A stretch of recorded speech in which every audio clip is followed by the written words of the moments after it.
Don't give the government the church's job. We don't start this morning with the government's attitude about immigrants or about people.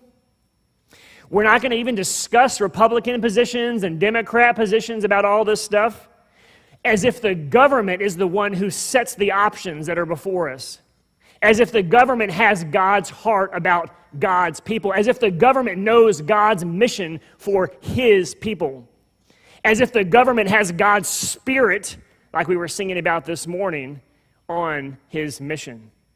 Rather, we're going to discuss God's attitude, and God's actions towards immigrants.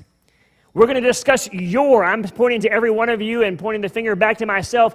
We're going to discuss your attitudes and your actions towards immigrants, our church's attitude and actions toward immigrants, and then make it a capital C, the church, the overall big church, capital C, their attitudes and their actions towards immigrants. In fact, if I can just say something really bold, I know you don't see this happening in real life, and it's a sad, sad statement.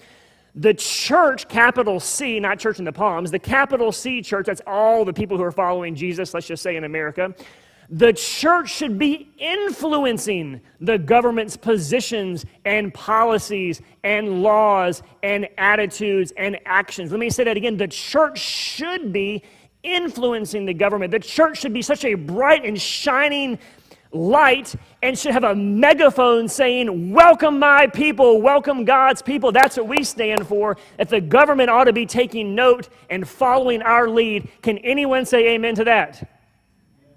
But that is not happening for the most part, which is why we have the message today.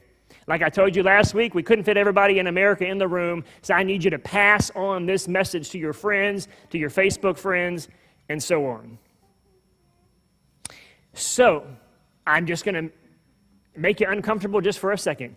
If you have bit the hook of your political party's attitude, actions, policies, if you've bit that hook, I'm going to ask you to spit it out so you can swim around and get healthy again and line yourself up with God's perspective.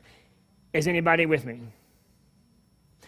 Oh, I didn't hear much about that, because I better say that again. If you've bit the hook of whatever your little political party is all about in terms of immigration, I'm going to ask you to spit it out this morning and hear God's clear word and pledge your allegiance to His kingdom, even if it really conflicts with whatever your political party says. Is anybody with me so far? Okay, I hear a lot of half-hearted nods. I love it. Here we go.